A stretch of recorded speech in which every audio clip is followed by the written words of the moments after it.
Welcome back, friends, to Rocky Talkie. It's a podcast where we're going to talk about everything and everything that has to do with Rocky Horror that is going on here, abroad, in the community, and elsewhere. My name's John. I'm Aaron. And I'm Nicki. How we doing today, folks? I have a sinus infection. I'm fine, but I sound like this now forever. How are you, Aaron? Oh, I'm okay. It's been a busy week. Lots of work. Lots of pornography, but we'll get there. Oh. How about you, John? Do you watch any good adult movies? No. I don't really have time to watch adult movies anymore. I work 11 to 7. I stream on Twitch every night at 7:30. Shameless plug. And then I record this every Sunday. So my porn watching time has diminished greatly. But I will tell you that I'm getting better in Overwatch. I'll tell you that. Well, at least you're focusing on the things that matter. Burn. Yeah, exactly. And speaking of things that matter, let's talk about some Rocky news.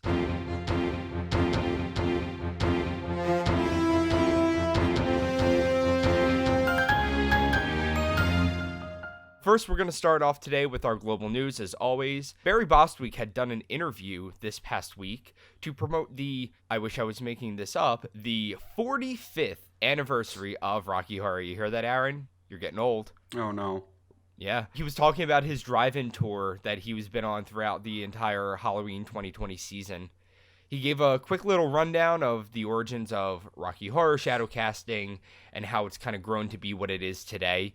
He absolutely gushes over the Shadowcasting community. He is always super nice and willing to work with us. He describes Shadowcasting as a major cultural phenomenon. Yeah, I was really impressed. He knew a lot about the history of Shadowcasting. He gives the same kind of rundown that we did in our first episode. He condenses it a lot, obviously, for, the mainstream audience, but he touched on a lot of the same points, and it's clear that he has done his research. Yeah, he also discussed how shadowcasting is becoming very difficult in the time of COVID, and I feel like we all have felt that. We've all felt the effects of COVID on shadowcasting in the community. Casts are losing their theaters, screenings and Shadowcast numbers are shrinking because it's getting more expensive to screen the movie since the Disney buyout. But he says that he feels, in spite of the difficulties, the number of Rocky Horror fans is still growing because people still find it easy to connect to the message of the movie. Wholesome content. I mean, you got to remember, this guy's probably seen the movie more than any of us this year, right? I mean, he's traveling around seeing it all over the place. Yeah, valid. So in the interview, he describes the tour. He talks about how excited everyone is to be there, how the audience is able to turn a drive-in movie into a really cool party atmosphere, even from the comfort of their own cars. Real cute, wholesome stuff. Yeah, I was fortunate enough to catch one of the drive-in shows that Barry did. Nicki, you guys did a Barry show with FNS, and it was in a mall parking lot, the one that I was able to go to. Mm-hmm. Tons of cars, lots of people showed up. There was a great tech setup. They were able to film Barry live and project it up on the screen, as he was doing his big speech. Told a bunch of really entertaining stories, did some Q&A. It was really fun to see him, interacting as best as you can, the same way that you might have seen Barry doing a show, in the before times. Yeah, I mean, even from a performer standpoint, it was insane to do a Barry show. So many people came out just because Barry was there. We offered a VIP package, so you could pay to meet him and talk to him. Meet and greets in the time of COVID are kind of on the fence for me, but you can do whatever you want if you're hosting it. But it was just a lot of fun. He was super great. He was super fun to hang out with. He gave a very generous donation to the cast, and we just had a really fun time for all those shows that we did. He was very big on the whole asshole thing and was even wearing a pair of underwear that said asshole on it. And in the interview, he even told a story about visiting a cast in LA and gifting them a signed pair of underwear too. Yeah, that's kind of his thing at these things that he shows up to. He likes to distribute signed pairs of underwear. The New York City cast actually has a pair of them too. Barry genuinely does seem to enjoy interacting with Rocky Horror fans. He's one of the stars that's embraced the cult following. He hasn't gotten as annoyed as some of the others. So in the interview, he discussed having the realization that Brad was the role that he'd been recognized for forever. I disagree. I think he was most well known as the grandfather from Teen Beach Movie, but I guess that's neither here nor there. Spin City for life. Glee. Oh my gosh, I was watching that recently. I watched it because my partner had never seen it before, so I showed it to her. And the scene where Barry Bostwick and Meatloaf are like the two like guys, Rocky cops. the Rocky cops, when they're talking with Sue Sylvester, I was like, Savannah, do you know who they are? And she was like, am I supposed to? I was like, yes. Yes, you are supposed to know who they are. Admittedly, Barry looks markedly younger in that. Meatloaf has looked the same since like the early 2000s. So like that one was an easy peg, but Barry, come on, look at him. We might have to revoke her Rocky Horror card. I'll tell her that after we're done. Regardless of where you recognize Barry, you know, he has always said that he thought that Brad Majors was going to be the character that he was recognized for forever. And he had stated that when fans began stopping him on the street to call him an asshole, he said, I had a feeling it was going to be the lead line in my obituary. And honestly, Barry, if it's not, I'm going to be mad. Yeah, that's a little dark, but to get back, the interview was in part to help bring awareness to the National Independent Venue Association's Save Our Stages Act. It's an act seeking long-term assistance for performance venues that are shuttered during COVID, which is something that's literally important to every single person on this podcast and listening to this podcast, because without performance venues, we don't perform. So if you'd like to learn more about what you can do to help, visit saveourstages.com. Nice, and a bit more of a how the hell is this about Rocky news. Paddy O'Hagan is selling his house. Who? Yeah. So this came up the other day. The Lodestone Property website featured an article about a home being sold by Paddy O'Hagan. And for those of you who may not know, which is going to be basically everybody except Aaron, Paddy O'Hagan was the original London cast person who portrayed Eddie and Dr. Scott. Yeah. So now you're caught up to speed. Yeah, that's right. He was also a founding member of the Pip Simmons Theater Group. So that was a experimental theater group that did shows at the Royal Courts Theater upstairs. That's where Rocky would eventually premiere in London in 73. He also starred in an early 70s show called The Pipkins, which was meant to rival Sesame Street. It was like Sesame Street, except really creepy in a low-budget British kind of way. Fun fact, Paddy's actually the reason that Eddie plays the saxophone at all. Ooh. Yeah, in Jim Whittaker's book, Cosmic Light, he mentions that Paddy O'Hagan was given advice by his agent to take his saxophone along to his Rocky Horror audition, just in case Jim Sharman was recruiting musicians. And it turned out that he showed up with his sax, ended up jamming with Richard O'Brien, talking about rock music and science fiction movies, and they eventually incorporated the saxophone into the role that they gave him. A couple other fun facts about Paddy O'Hagan in the original role. In the stage show, the stage was so tiny, it was only 9 feet front to back, that for him to pop out of the Coca-Cola freezer as Eddie, he had to crawl on his hands and knees on the floor to haul himself into the freezer and up out of a hole cut in the top of the box. During the original production for the stage show, he was also doing Dr. Scott, and when the line, "Or should I call you Dr. Von Scott," was added, Jim Sharman added it in to flesh out Dr. Scott's character. Paddy raised his arm in the customary fascist salute and cried out, "Zeke Heil," which was the callback that you all are familiar with not saying anymore. Right, yeah. I actually prefer Hail Hydra there. I think it's just funnier and more topical because, you know, there are real Nazis that are still somehow a fucking thing. Punch Nazis! Yeah, the Nazi affiliation with Dr. Scott is actually supposed to be a surprise in the show. Richard O'Brien was super disappointed that Jonathan Adams decided to do a German accent for Scott for the whole movie. Traditionally on stage, Dr. Scott still played with a non-German accent, usually American. Paddy also played Eddie and Scott in the 1975 show in Japan, in Tokyo and Osaka, and that cemented Rocky as an international theatrical sensation. They're all treated like pop stars. So Paddy, in the article, he says that he'd get free drinks at restaurants and that sort of stuff. But don't forget, it was very small then. You could go out to supper at the Casserole that was down the King's Road at World's End, and famous rock stars just walked in, like Mick Jagger and David Bowie. It wasn't a huge, crazy industry like it is now. So obviously, the celebrity treatment was a little different than it is now, but it's still really cool that he got to experience it, especially for Rocky Horror. Hell yeah. Paddy didn't take part in the initial US Broadway run of the show and was replaced by Meatloaf in the movie. He seems to think that this was totally the right call. In the article, he states about Meatloaf, "He was much better than me, I have to say. He's got a great rock and roll voice." Yeah, in the years since Rocky, him and his wife Judith, they've been married for 50 years, decided that they wanted to have kids. Paddy retired from acting and he started working as a design and technology teacher. He taught in classrooms for a while before moving on to run the Department of Education's Arts Qualifications Accreditation process. About 10 years ago, he fully retired from work and moved to the house that he's now putting up for sale. Oh, and in case you were wondering, the house is £1.4 million. If you were interested in purchasing a $2 million house in the UK or just seeing pictures, we've got a link to the article in our show notes. It's very fancy, so check it out if you want to see how the other half lives. So next, how about we talk about something that we can all afford? I think that sounds a little bit better. For all of you with an inner scene kid in your heart, Hot Topic recently launched a line of ugly Rocky Horror Christmas sweaters. Ooh.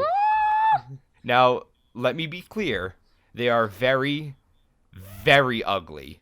Okay. Like, honestly, I'll be realistic with all of you. Sometimes when I see ugly Christmas sweaters, I'm like, yo, those are actually really cute. Mm-hmm. But let me be explicitly clear when I say that these are legitimately ugly. They really, Shut up. They really, really, really dig home the idea of the ugly Christmas sweater. They have like red and green Franks on them with like little tap dancing Columbias all over them.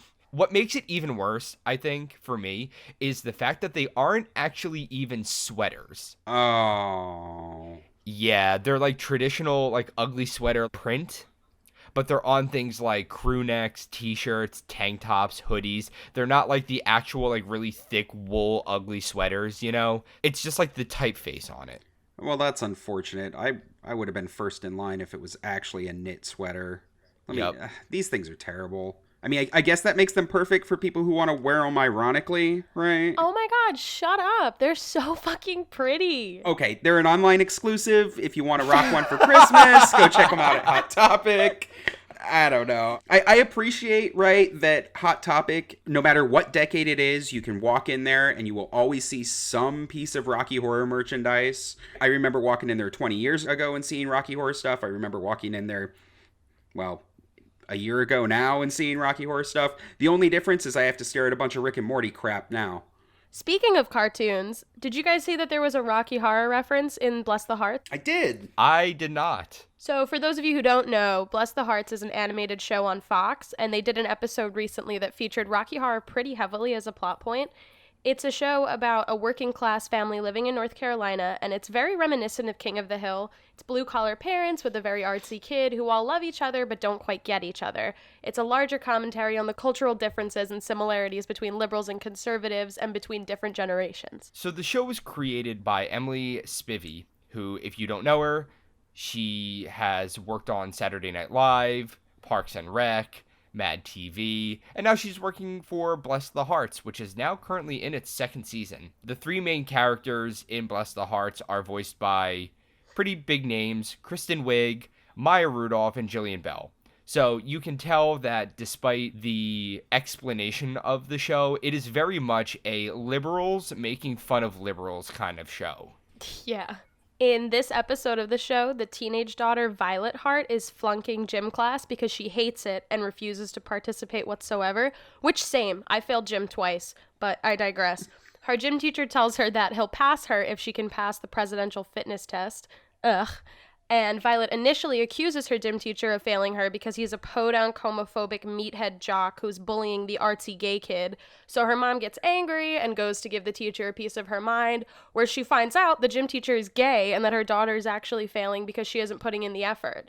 So on their way home from school, Violet sees a marquee that says the Rocky Horror Picture Show on it, and she gets super excited and does a crazy gymnastic sprint over to the local theater, and she's like jumping on cars and shit.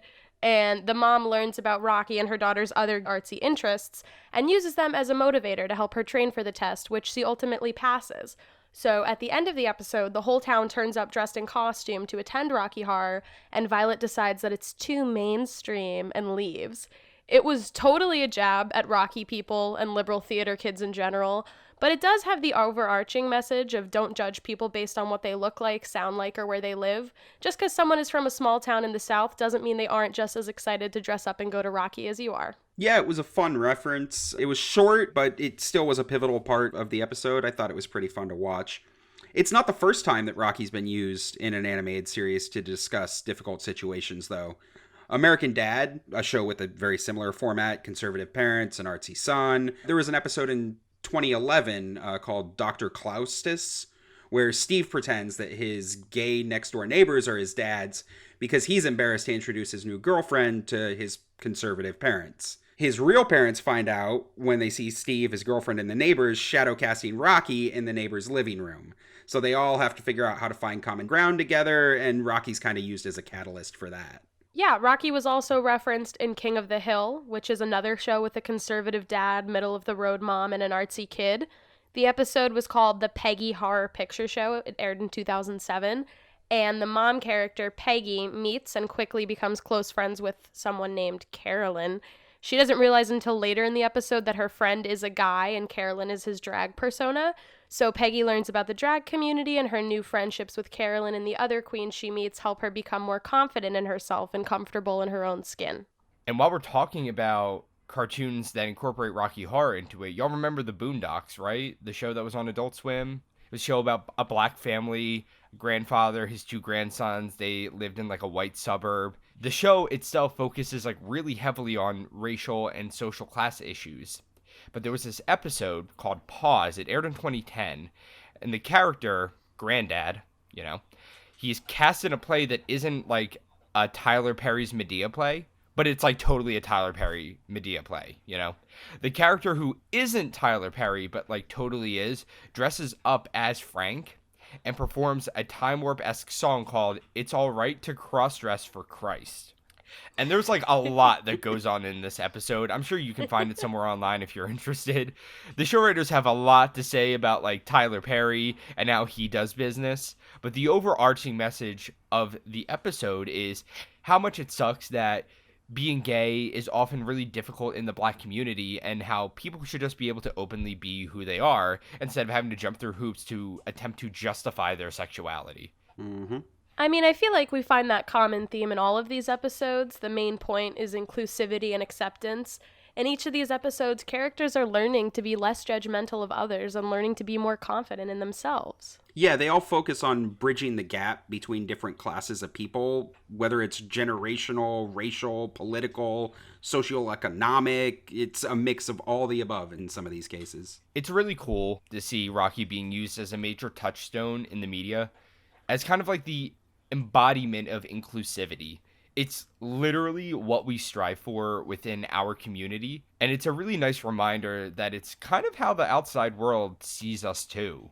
And while we're on the topic of popular culture as a whole, there was a new Miley Cyrus Dua Lipa video called Prisoner. It's a new single. Miley is like the main artist, Dua Lipa is the featured artist, and it dropped on November 19th. It's got this very late 70s, early 80s glam rock vibe. Yeah, it's super reminiscent of Olivia Newton-John's Physical in its like main hook. The thing's clearly got an aesthetic it's looking for. It's even shot in 4:3, right? Like, so it looks like an old VHS recording of tour footage. Oh my god, it's so hot. It is so hot. Don't get me started. So the video opens up with disembodied lips that continue to make appearances throughout the whole song. Does that sound familiar, everyone? So it seems like a very intentional homage to Rocky, considering like, the 70s, 80s punk feel of the entire video. It oozes that aesthetic. And now we're just going to do a quick little transition to our next segment.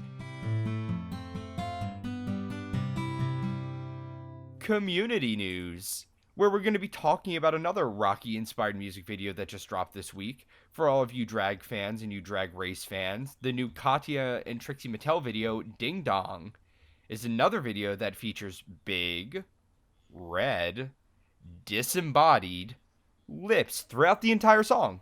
It's got a very Rocky, like, red-black color scheme to it. Again, oozing that Rocky Horror aesthetic. Yeah, the video also features Trixie Mattel, who's a very known Rocky Horror performer.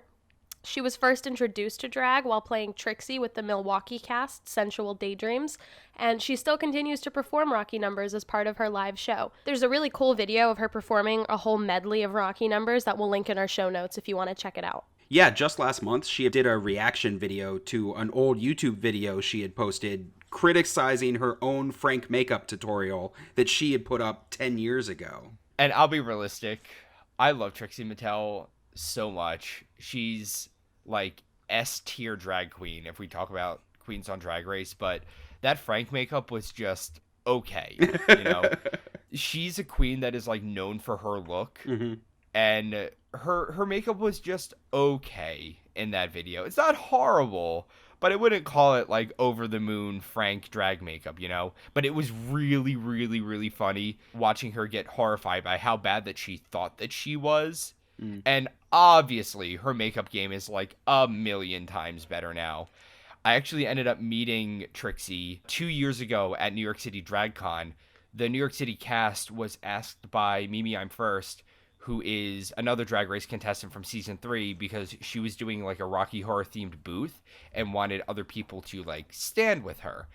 So at the beginning of DragCon, they have all the queens that are being represented at the convention walk down the pink carpet, and we were able to walk down with Mimi I'm First. So Mimi was Frank, and all of us were like Magenta, Riff, Brad, Janet, etc.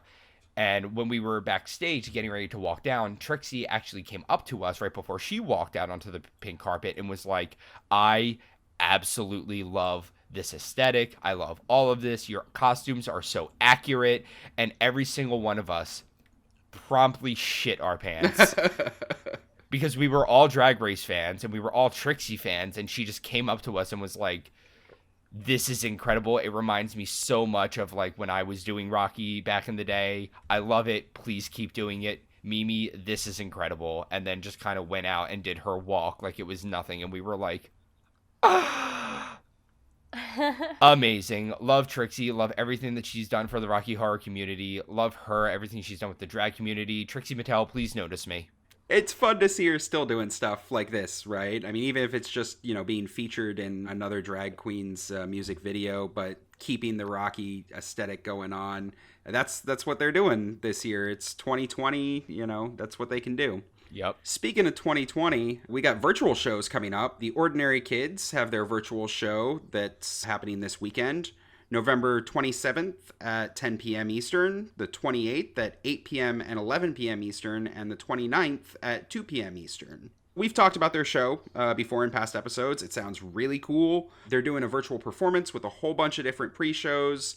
If you're spending the holiday with your family this weekend and need a fucking break, you should go check out their shows.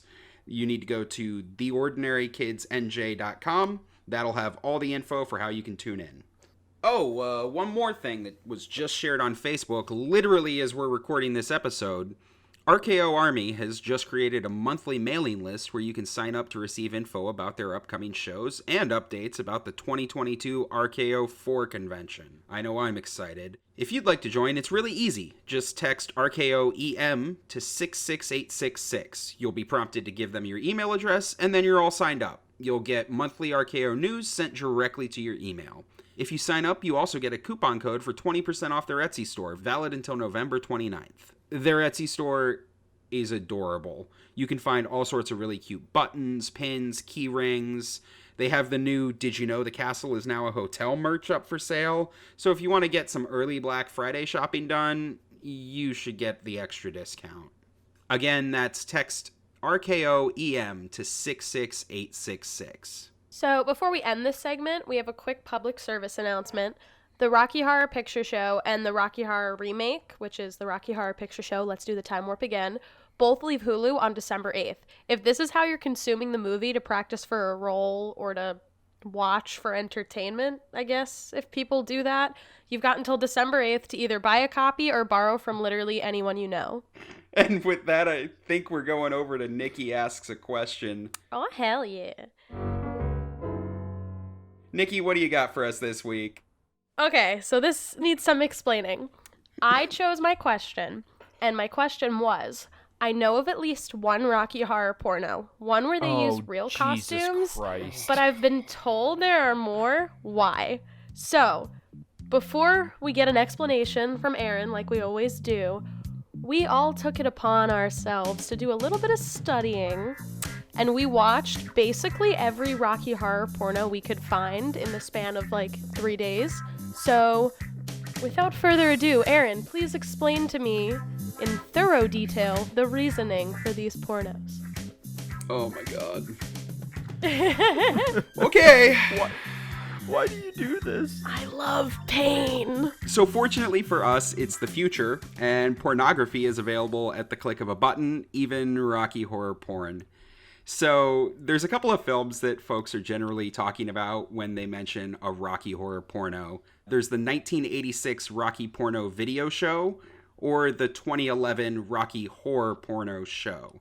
There's also the 2002 Funky Fetish Horror show, and a couple other minor spoofs, but those are the three that you're actually going to run into. Are you somehow about to turn my question about porn into a history lesson? Nope. John's going to do that. You're damn right. It's my turn, bitches. So, sit back and let me take you on a journey through Rocky and porn and their intersectionality. First, we're going to talk about the Rocky Porno video show, which is a 1986 parody film. Everything in it is horrible. It's so bad. There's like a Bad Sweet Tea parody song. Mistress Tantala, who's a big porn star back in the day, is the Dr. Frankenfurter like equivalent character in the show. It was released by Raven Entertainment. It's bad. So, with that being said, let's talk about the plot of it. Because, you know, what good is porn without a plot, you know? I mean, that's what I'm tuning in for. I only watch for the plot. Yeah, I also only watch for the plot. So in this version of our classic Rocky Horror tale, Brad and Janet are portrayed by Tommy and Tammy. They are a newlywed couple who are on their way to their honeymoon when they run out of gas. So they spot a house up on the road. Just a house. Just a house. No castle. Yeah, no castle. This house is not a castle. They walk up to the house. So when they go up, they are greeted by their riffraff character, who in this is named Priapus. This guy's wearing like a horrible Founding Fathers wig. And like, what's up with his skin? Is he doing like orange blackface, or is that like a spray tan? I mean, let's really unpack this for a sec. Priapus was a fertility god from Greek mythology. He's a protector of livestock, gardens, fruit plants, and male genitalia, and he's usually depicted with an oversized, permanent erection. Same. So, I mean, do with that what you will. Got it. I am also usually depicted with an oversized permanent erection. He's a giant dick. So is, boo-boo of your mother's panty line, or whatever. Call back. But at this point in the porno, we get the only song parody on top of the opening credits. Yeah, this is titled Come On In. It's sung by Linda Thomas. Don't know who she is. But the whole thing is just a porn montage of clips from the rest of the movie. So you could stop right there, have a good idea of what's coming, or you could do what we did and keep watching. Tommy and Tammy decide to stay the night, and they are shown to their room after being reminded that breakfast is the next morning. Let me just get off topic for 1 second. You know something is wrong when the 80s porn has a better grasp on the timeline than the cult classic film. But anyway, in their room, they get busy, if I do say so myself. Yeah, we found out earlier in the car that Tommy and Tammy hadn't boned before, but apparently Tammy's like all down now that she's in a strange house full of people. Or maybe she just wants to bone on her wedding night. Oh, yeah. But can we talk about those tan lines on Janet? You're a porn star. You literally have one job. Or like the ugly ass bedspread, like teal, aqua, white. I actually had to have my partner tell me what those colors are because I'm really bad with colors. Fuck. But it's like watching people fuck in your grandmother's guest bedroom. Oh my god. So it turns out the whole time Tommy and Tammy were being watched by Mistress Tantala and Riff, the character. We finally get some plot. So Tantala explains about Brad and Janet, or Tommy and Tammy, they will make good specimens, these Earthlings. So she orders Riff to increase the level of sexual ions in the atmosphere, which I have on good authority is not an actual scientific thing. But, you know, there's a lot we don't know about the universe. And when he promptly does increase the level of sexual ions in the atmosphere, he turns it up past sex to, dare we say, hypersex. And they also name drop where they're from, which is, of course, as any good Rocky Horror parody is going to say, they are from the planet Sexlovania in another galaxy. Where they apparently have those electricity balls that you can buy from Spencer's Gifts, and they sure fucking use them a lot. After a bit more of Brad and Janet, Tantilla finally makes her grand entrance. And even though we just saw her before, it's fine. We've got to do a big Frank reveal. And she does it. Not with an elevator, but by slowly walking down a flight of stairs. And the next morning, at breakfast, we're introduced to the whole rest of the fucked up family. This is a lot. There's Pandora, who is just Cyndi Lauper magenta. Venus, which is Columbia, allegedly, maybe. Who knows? Then there's Oedipus and Eros, which are just like two punk rocker dudes. I mean, who wouldn't want two punk rocker dudes at breakfast? And we learn that their job is to recruit humans to take back to Sexylvania. So yeah, Brad and Janet, Tommy and Tammy come in on this whole fucked up breakfast scene, and Brad is immediately like, oh, I want to stay. They're punk rockers. I've never hung around with a band before. Janet wants to leave, but Brad puts his foot down, and they decide to stay. So now, Brad and Janet are honeymooning at this, like, fucking Airbnb that they've discovered. Janet starts suntanning for some reason. Eros and Oedipus materialize wearing aviator glasses for some reason, and jeans, and they're all telepathically communicating. Like, they've been sent by Tantilla to check on Janet's quality of a person. Ew. Yeah. Yeah. So meanwhile, Tantilla's watching Janet. She tells Riff to go have Mags and Columbia fuck Brad. They go to seduce Brad, who they catch fucking a hot tub jet? With these winners, Venus has a fly trap and Pandora has a box. Get it? No, I don't get it. I don't get anything about it. So then it just kind of cuts back and forth between Janet and the two guys, Brad and the two girls, and the Tantilla and Riff for about like 30 straight minutes. Just so you don't have to go and watch this, here are some selected highlights. Tantilla queefs out a candle. That is now something I've said on record. Oh, don't worry, because Oedipus and Eros have this whole telepathic conversation to let each other know that they must ejaculate on the Earthling. Which is a shame that nobody told Janet, because she's just sitting there looking surprised. And they just stand there, silently talking to each other, telepathically, while Janet's just there. God. And we find out that Janet, of course, sucks like a Sexlovanian swamp sucker. Hold on. This implies the existence of a thing called a Sexylvanian swamp sucker. But also, is that a compliment or an insult? They don't even get into the lore of Sexlovania and the fauna that exists there. But apparently, there is a Sexlovanian swamp sucker that is known for sucking very well, and Janet clearly is on par with it. Is it? Oh my god. Is it like a hermit, right? Or is it like an animal type? I hope it's like a hermit. Like there's just these swamp suckers that are in the swamp, and they're these hermit ladies who suck really well, and not like a rejected dragon looking thing. Yeah, I liken it more to like a Bigfoot Yeti kind of thing rather than like a Nessie. I think it takes more of like a humanoid cryptid version if I really had to think about it myself. Are you really unpacking the lore of Sexylvania right now? Is this really a thing that's happening? Yeah, so everyone gets done boning. And Brad and Janet, Tommy and Tammy, they meet up again.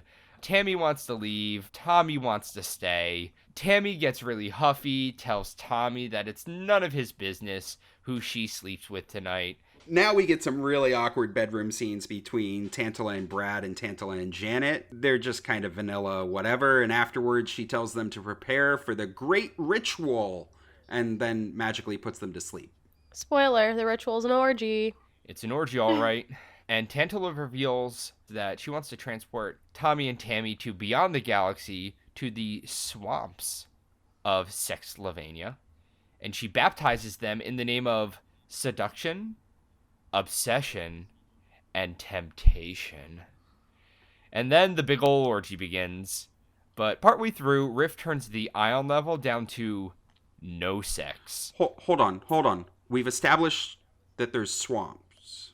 Oh my god. Okay, so we know that it's a swamp barren planet, Sexslovenia, that has... So anyway, somehow this causes like a Rocky-like bodybuilder to appear, but he just goes in to join on the orgy where everyone is in black corsets. There's not much else to say about it. Brad and Janet, Tommy and Tammy get super awkward in the middle of this orgy because the sex ions have been removed from the atmosphere, so they just kind of crawl away. Superhero style. And that's it. Yeah. That's the whole thing. Bad 1986 porn. Bad is an understatement. Yeah, I mean, the first time that I heard about this thing was from the Rocky Horror Purity Test. I found a copy online, like, right when I joined my first cast, and I took it. I saw that there was a Rocky porno question on there, and I had no idea what it was. I asked my cast director if they'd heard of it, and the people that were on my castmates, and my director was like, oh yeah, no, I'll bring a copy to watch at the next cast party. And of course she did. It had the real VHS copy with the cover. The cover on this thing's actually kind of cool. It's got dripping letters on it and all this kind of stuff. Wait, what's the purity test? Oh, okay. Yeah, no, there's a version of it up on rockymusic.org. I'll just send it around here real quick. Some of these are really straightforward. Gone to Rocky drunk, seen the movie more than 1,000 times, had sex with more than one cast member at once. Yeah, and some are just outright weird, like, have you performed while pregnant or injured? You know, because they're the same thing, I guess. Have you ever been rudely insulted because of your Rocky attire? Do you own any Tim Curry albums? Have you ever deep-throated a ketchup bottle at Denny's? Like, Nicki and I will take the test, we'll get scored, while you, Aaron, explain to the people exactly what this thing is.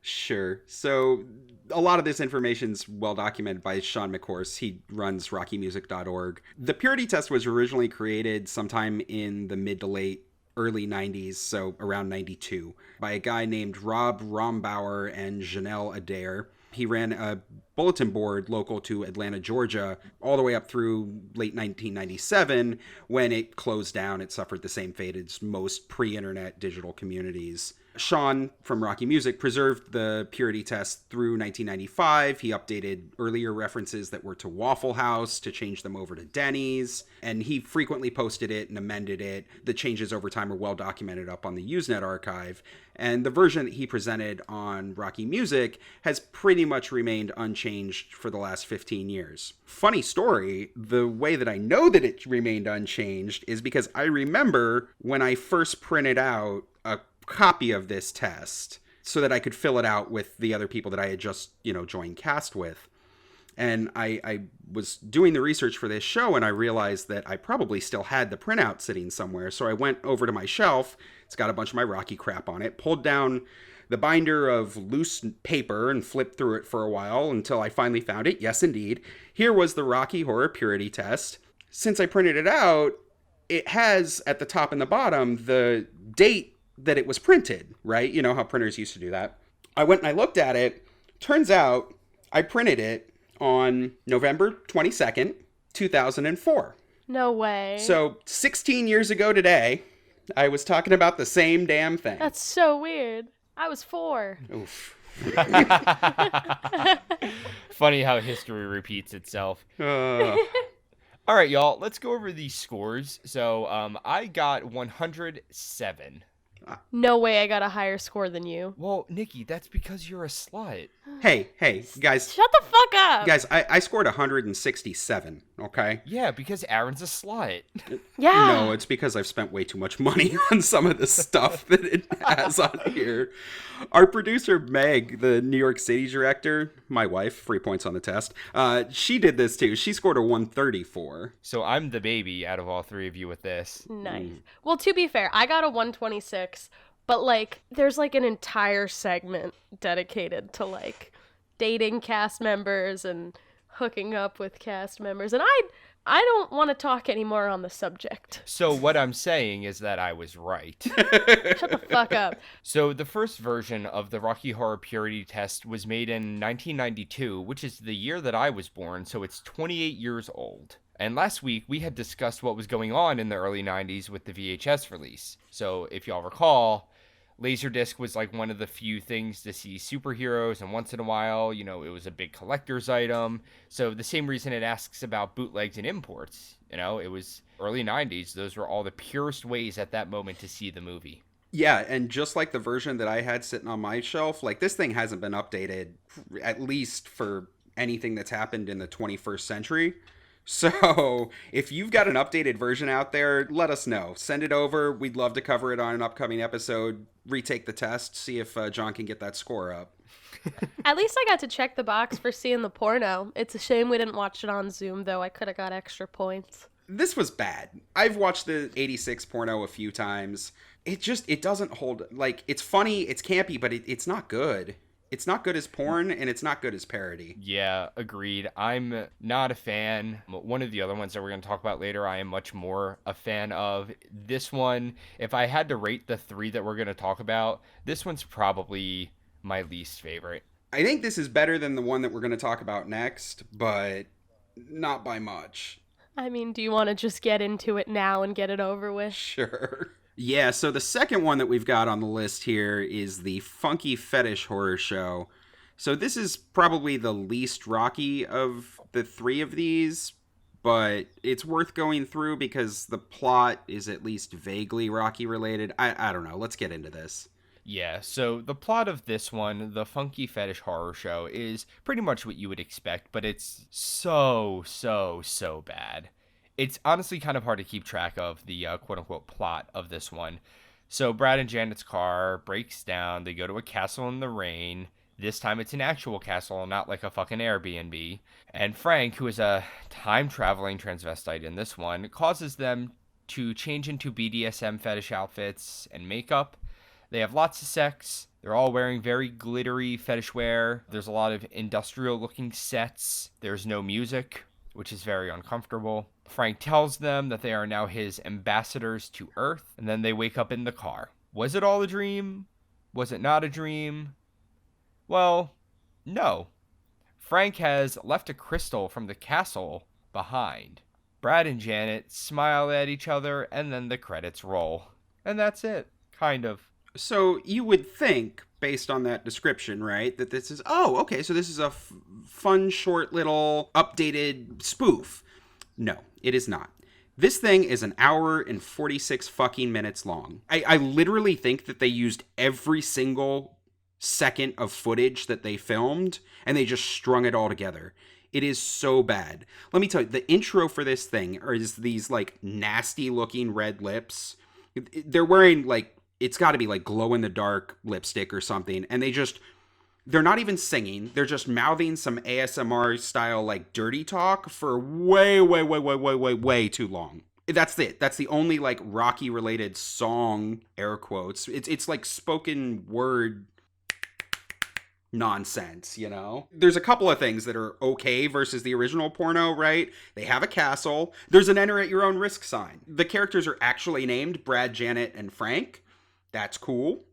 Frank's actually a dude wearing stockings and heels. Admittedly, he's like this mall ninja looking Eastern European dude, but sure. There's one dialogue choice in it that makes you feel like it's Rocky. At one point, Frank does say, "Don't dream it, feel it." Is it about his dick? There's also a throne at the end of the movie. But it doesn't look like the Rocky throne. In fact, I'm pretty sure it's just a chair. I think I just wrote down that he sits in a chair. I mean, let's get into the minuses, though, if we're going to talk about pros and cons.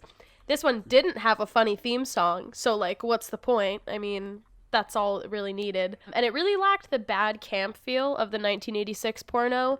There was no truly outrageous dialogue, it was missing blowing out candles, Mistress Tantala, or hypersex. And there was a boring blacklight sex sequence that seemed to last forever. Yeah, I think the entire budget for this movie went to Hot Topic, Leg Avenue, Home Depot, and PetSmart. Because, like, this thing is just neon.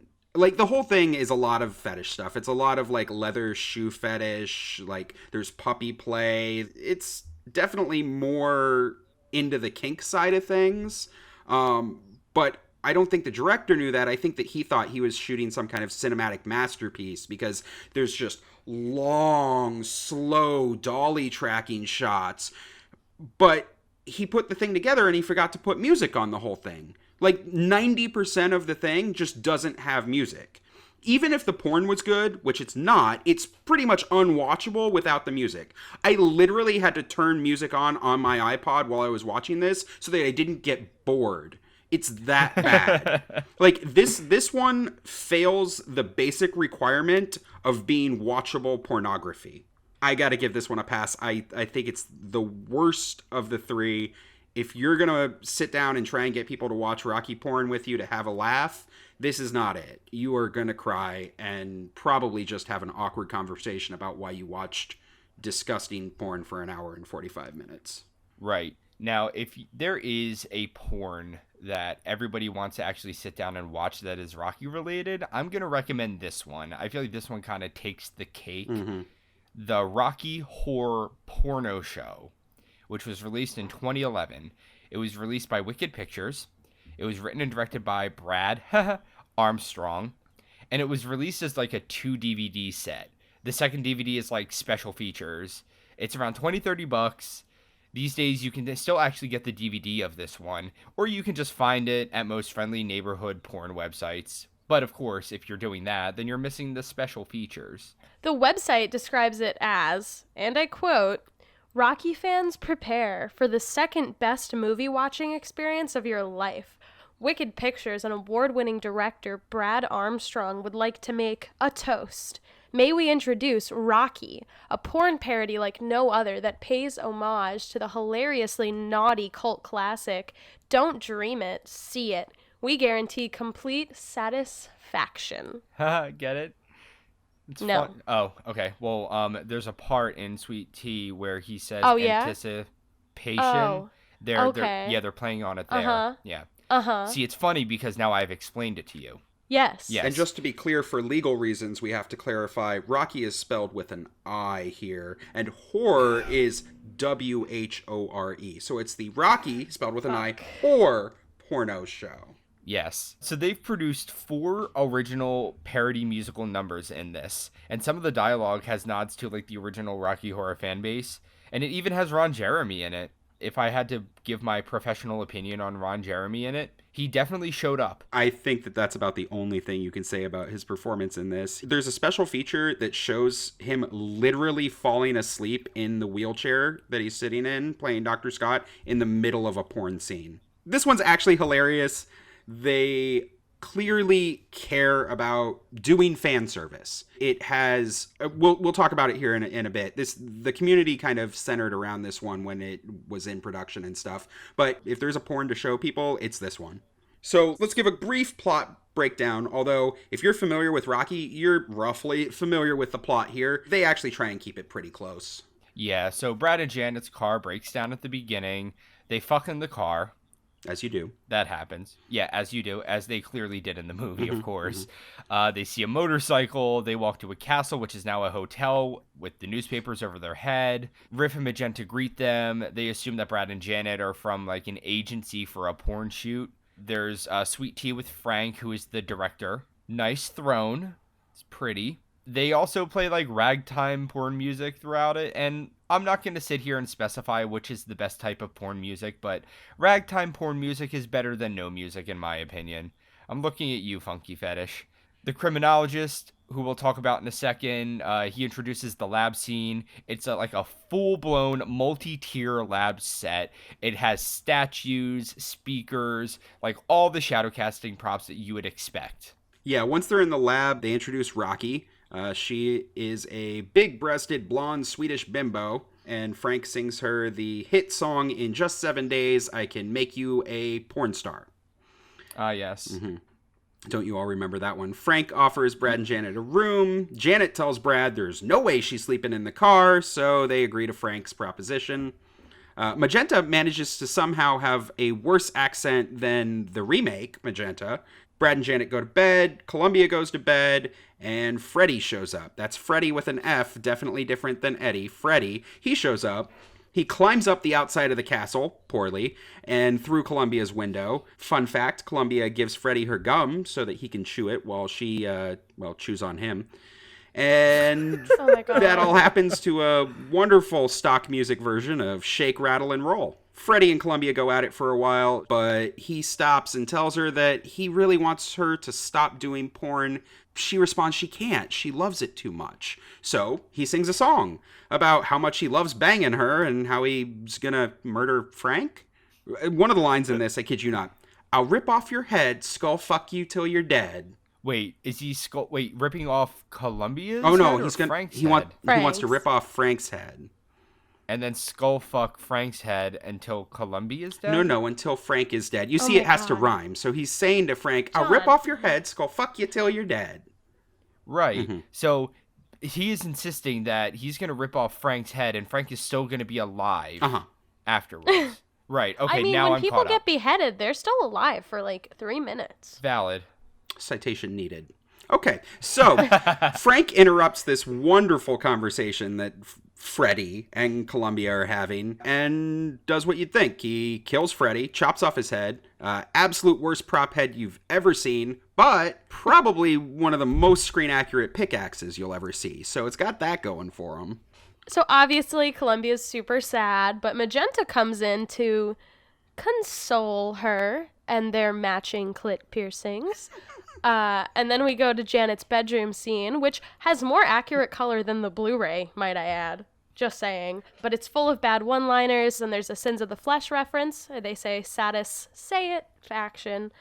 And then Brad's bedroom scene has Mona and Lisa, and they do Brad's floor show makeup before they fuck him to the stock music of the Austin Powers theme. Hold on, who the hell is Mona and Lisa?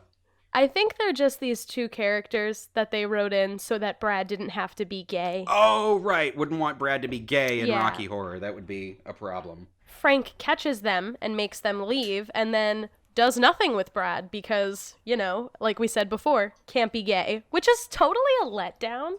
Like, I feel like that would have added a lot to the plot. But anyway, Riff then calls Frank to tell him that Rocky escaped, and T.P. Scott is at the door. That's Ron Jeremy. All right, that brings us to dinner, where toast is thrown, so that's appreciated. It's revealed that Scott is writing a story about pornography, and Frank is super suspicious because he thinks that Scott's trying to shut porno down. Like one man could do that. Ron Jeremy just manages to look confused the whole time. Nothing happens. It's honestly just as boring of a dinner scene as dinner scene is in the real movie. Riff and Magenta have elbow sex, and then they have sex. We cut back to Krim. He's covered in toilet paper at this point. And then Frank chases away Riff because he's not allowed to fuck Magenta. So now we've got Magenta and Columbia teasing Janet about starring in a porno. Janet's not sure if she wants to, so she decides to do the obvious reasonable course of action and go talk to Rocky about if she should do pornography. So Rocky, in probably the most coherent thing that she says in the entire film, says, "Honestly, I want to direct, but I want people to notice me and like me, so I should stay an actress." Deep. To which Janet replies, "I like you." And Rocky immediately looks her deep in the eyes and says, "You want to feel my boob job?" So that brings us to Toucha, or as it's in this version, Fucka. This is exactly what you'd expect. Not very much lyrical work put in here, but the scene's cool. It's got a nice pommel horse, a transducer, a weight rack. You're probably going to want to change the paint on all of those after this. To nobody's surprise, Janet and Rocky fuck during this scene. Who saw that one coming? Strap-on included, So Frank catches Riff. They all catch Janet and Rocky. They do the roll call, Brad, Janet, Rocky, etc., etc.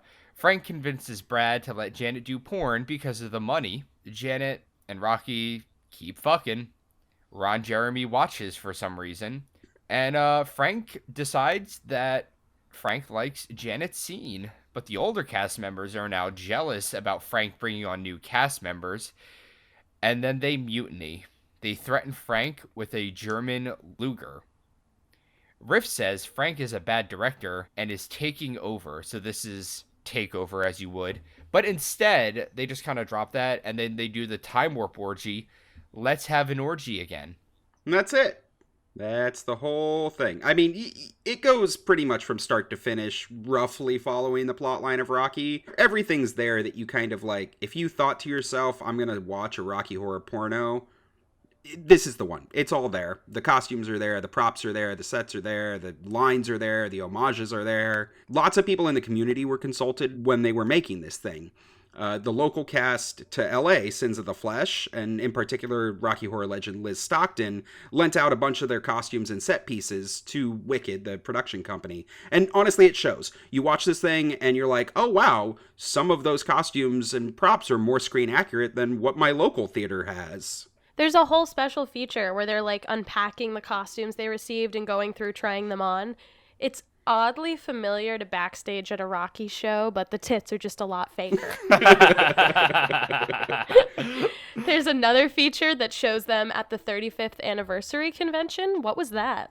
Yeah, so the 35th anniversary convention was in LA in 2010. This movie came out in 2011. Sins of the Flesh hosted that con. The production company was actually an official sponsor for all 3 days of the convention. In addition to sponsoring and having a booth and a setup at the convention, they held talent searches looking for extras to perform in the film from the Rocky Horror Con attendees. They were offering a chance for one contestant to appear in that orgy that's at the end, part of the whole time warp thing. And Rocky Horror legend Bernie Bregman, who is the organizer of SinsCon, is quoted in the official press release put out by Wicked Pictures. The SinsCon team is extremely excited about our partnership with Wicked Pictures. We feel their cutting-edge attitude and attention to detail are representative of many important aspects of the Rocky Horror philosophy, and they will definitely bring an added Hollywood atmosphere and sex appeal to what will already be a great weekend of exciting events. He later goes on to say that it's great that an adult film company finally decided to do an up-to-date parody of this cult classic that everyone's seen and loved. We can't wait to see it. Looking forward to this weekend's festivities, he concludes, Rocky Horror and Wicked Pictures. That's almost too much sexy, if there is such a thing. Okay, Bernie. This is probably the most true to Rocky adaptation out there, right? I've said it a few times. There was a lot of drama, though, when it came out. Rumor has it that Richard O'Brien was so mad that they were planning to show the porno, admittedly without the porn, at the 4711 convention in Atlantic City the next year in 2011. He threatened to pull the rights to show Rocky at the con unless they cut the porno from the schedule. Now, that's just a rumor. I read it online.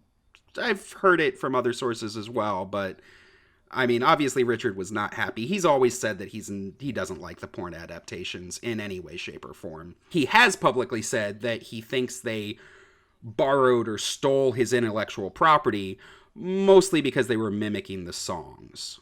Regardless of Richard's feelings for this, that didn't stop it from getting released. It was critically acclaimed within the adult film community. In 2012, it cleaned up at the AVN Award Show. And for those of you who may not know, AVN is the largest adult film award show. It's been held since '84. It's kind of considered like the porn Oscars. So in 2012, the Rocky Horror parody won. It won Best Parody Comedy, Best Director of a Parody, Best Non-Sex Performer for The Criminologist. We'll talk about him in a second. Best Screenplay for Parody, Best Editing, Best Makeup, Best DVD Extras, Best Art Direction. It was basically the Hamilton of porn during that year. I mean, the only one of the... I can't say that I've watched all the other contenders in 2012. My pornography history isn't quite that good. But I gotta say, the DVD extras on this thing are actually really funny to watch. They're almost as entertaining as the movie is itself. So they definitely earned that one. So this came out in 2011. They cleaned up at the awards show in 2012, but we haven't really heard much about it since, right? It's been out there. It just kind of gets brought up every time somebody goes, hey, there's a Rocky porno. So we wanted to do a little bit of research and find out, where are all these players now? Like an updated VH1 style, where are they now? So Brad Armstrong, he played Freddie, and he was the director and the writer. He has acted in 299 videos since 1989. He majored in commercial art and advertising, and he has been a director with Wicked Pictures since 1996. And his IMDb bio wins for Most Likely I Wrote This Myself award. It says that he is a uniquely gifted visual stylist with a complete mastery of his storytelling skills. Brad Armstrong shines among his contemporaries in his ability to combine photographic elegance with the smoldering sensuality and dynamic narratives. Ooh. I wish someone would say all that about me, damn. Just keep in mind, this is the guy who has directed 178 pornos since 1995, including winners like Men in Black, a hardcore parody, or Magic Mike XXXL, a hardcore parody, which in my opinion seems unnecessary, because isn't Magic Mike, Hot. Ugh. So next up is Mac Turner, who plays the character Frank and Beans, not to be confused with Frankenfurter, of course. So Mac Turner was thrust onto the scene in the early 2000s with such gems like Pop My Ass, The Babysitter 20, MILF Seekers 3, 6, 7, and 10, His Cock is a Monster, and Swinging in the USA. How can we forget Swinging in the USA? A classic. He also portrayed Santa Claus in 2010's Ho Ho Ho. I get it. Oh I get my it. God. Yeah, see, it's funny. But since doing Rocky Horror, he played Scarecrow in Not the Wizard of Oz, XXX. Greatest name ever. He sang ditties in that one, like Friend of Mine, I Fucked a Witch, and my favorite, I Wonder What Is Happening. And he also performed in an adult film called Wet Food 3. Nope. No. Moving on. Yep. No. We're not going to talk about that one. Yeah, that's a pass.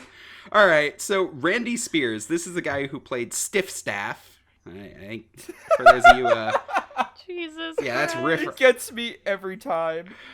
Yeah, so this guy apparently is like an adult film legend. His best known pornos are like the Sex Trek movies. He played the lead role Captain Quirk, spoofing Captain Kirk in those.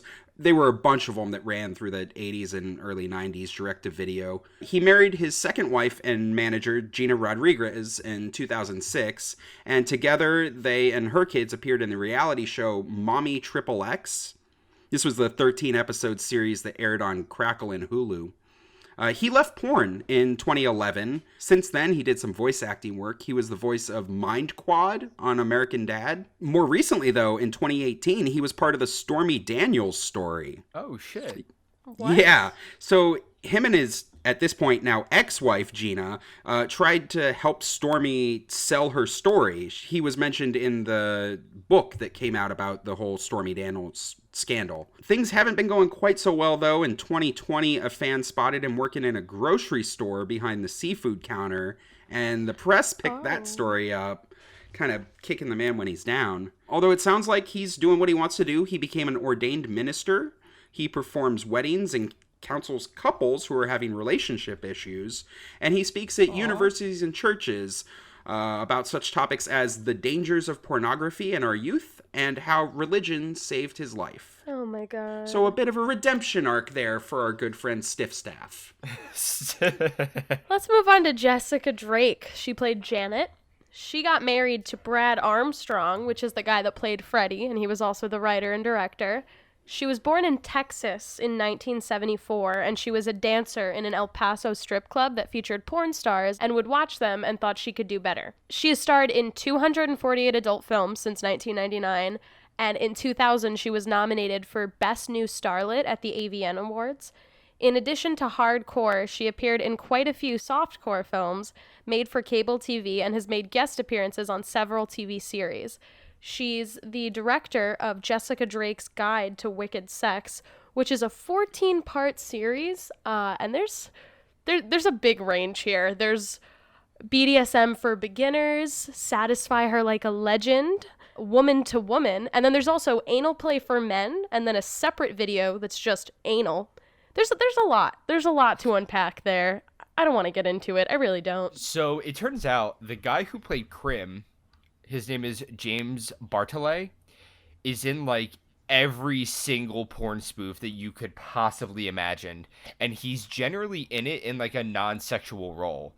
So he's been in porn parodies of Bewitched, The Partridge Family, Three's Company, Airplane, Saw, Charlie's Angels, Men in Black, Grease, Deadpool, Captain Marvel. He has spanned like a generation of pop culture porn parodies and has been in all of them, basically just kind of like a guy who is there, you know? He was born in 1959, and he's actually the host of Inside the Industry with James Bartolet, which actually airs weekly on Sirius XM and LA Talk Radio, and it's also available as a podcast. James Bartolet also hosts AVN Live and is the owner of Galaxy Publicity and Management, which is a PR company for adult actors. So he's really doing the work in the adult community, which is just awesome. Those are where they're at now. So 10 years ago they were shooting porn, and now some of them are still shooting porn, some of them are talking about Jesus, and some of them are doing podcasts. So I guess we can agree that everybody failed. All right. Yep. At least now when you watch one of them with your cast, you can be the one everyone asks, how the hell do you know that? And I hope that you'll tell them about us. And thankfully, that is all we are talking about this week. So before we go, we want to thank everyone who took the time to rate and review our show on iTunes, on Spotify, on SoundCloud, and everyone who watched us on YouTube. We love all of you. We really appreciate all of your support.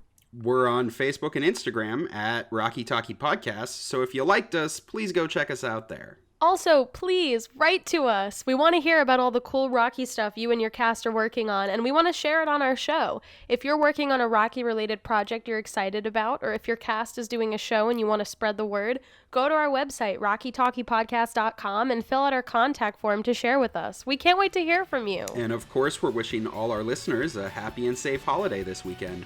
Please do everything you can to keep yourself safe so we can keep getting weird together every weekend. We'll see you guys next Thursday. Bye. See ya. What? Peace. What?